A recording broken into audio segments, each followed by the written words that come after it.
Hi. So I'm going to be talking about my journey to hiking Mount Kilimanjaro in Africa. So I think a lot of it goes back to my childhood and kind of how I was raised. So interesting kind of dynamic. So when I was born, my father was 60 and my mom was mid 30s. So they had a 26-year age difference. When I was born, my father had had children from a previous marriage, so his two kids were in their 30s, so they were around the same age as my mom. So, it was a little weird. But I was born, and my dad had already been retired for a long time, and part of his career was to travel and explore the world, and that was really how he was able to build his career so successfully, so young. And so I was born, and instantly, as a family, we traveled everywhere.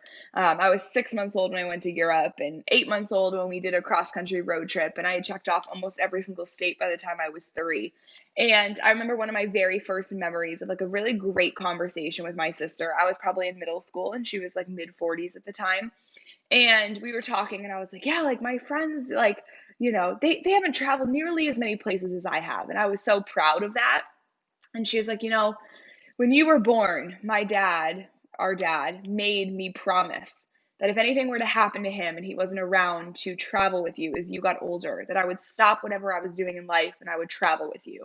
Because your father believes that traveling is the best way to learn and to explore. And like you can get as many college degrees as you want, but if you don't have that experience and that culture of traveling, like your knowledge just isn't there. And that's something that's really always stuck with me. And so luckily today, like my father is still around and we still travel as much as possible. But it's really something that stuck with me. And so traveling is a huge part of my life. And it's been part of my friends' lives too. And luckily, I've built a lot of amazing friends who are kind of on that same wavelength as me. And we love to explore and travel together. So brings me to 2020 and the year, that nothing seems to go right. And so I had all these amazing trips lined up this year. I was supposed to go to Thailand in May, which is like my absolute dream come true place. And I was supposed to go to Israel in July with some friends. And mid-March, it's like, okay, like clearly these trips are not going to happen and I'm just going to need to postpone them. And that was really hard for me just because, I'd spent months and months like so excited for these trips and I had booked all these accommodations and, got to meet an elephant, just like all these such cool things that I've always dreamt of doing. But, obviously, like a global pandemic and I care about the people around me, like I'm not going to put ourselves at risk. So I canceled the trips, but I was obviously super bummed. And one of the friends I was supposed to go with was like, Sarah, like, we got to get you out of this funk. Like, what can we do that's going to get you out of this funk? And that, like, you're going to want to, have something to like look forward to now. And she was like, you know what? I've always wanted to go to Kilimanjaro.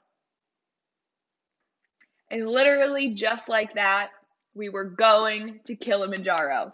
So that night we're like FaceTiming. She's like, look at this flight I just found. And we didn't even look into like how we were gonna hike it or like what we needed to hike, but we just like found a flight. We were like, we're doing it. And all of a sudden I'm like, my bank's getting like they're declining my card. They're not used to seeing a $3,000 Delta Airlines purchase in the middle of March when everyone's canceling their flights. But long story short, we booked our flight that night, and then the next day we're like, whoa, wait, like we got to figure out like what we're doing on this trip. So we start researching all these different travel agencies and itineraries and just all these different places that this is their specialty. And we end up finding this awesome trip. It was a 7-day long trip, which is going to give us much more time to adjust to the altitude and really make sure that we have the highest success rate of actually summiting the mountain. And so now we're booked and like we're in.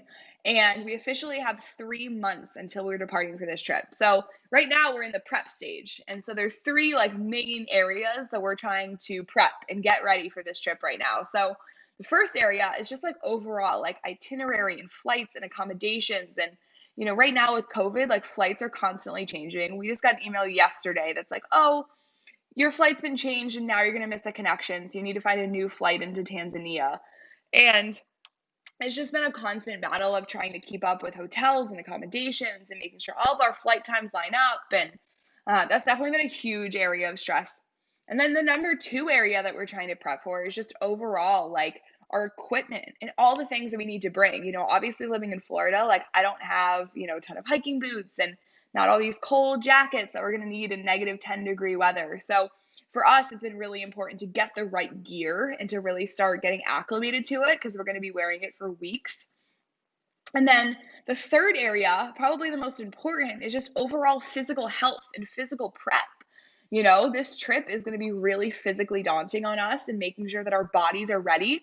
Going from we live in -10 altitude and elevation to, being on top of one of the biggest mountains, like it's going to be a huge adjustment period for our bodies and really making sure that we're getting ourselves physically set up and ready, not only all the shots and everything that we need, but just physically, getting our physical health in order. So, looking forward, like we're kind of working our way through the prep right now and, really getting ready for this next step and this next big adventure. And, so much of this trip it's physical, but it's also mental. It's a mental game when you're 6 days in on a mountain and you have a 14-hour hike in -20-degree weather ahead of you, and making sure that we're just staying as positive as possible and knowing like this is what we want to do. Obviously, COVID is still a concern right now. We're really just trying to be as positive as possible and making sure that we are being as safe as possible about continuing on with this trip. It would be really devastating if, we went through all this and we weren't able to go, but really just staying positive and really looking forward to taking on this next big adventure. And my dad is so, so proud and so excited. And for him, it's always been a dream to do something like this. And right now it's just, his health isn't where it could be. But like when I make it to the top, like my dad is going to be there. And like, I'm just like, his presence is going to be so exciting. And like, I'm just so excited to make him so proud by taking on like such a big journey like this.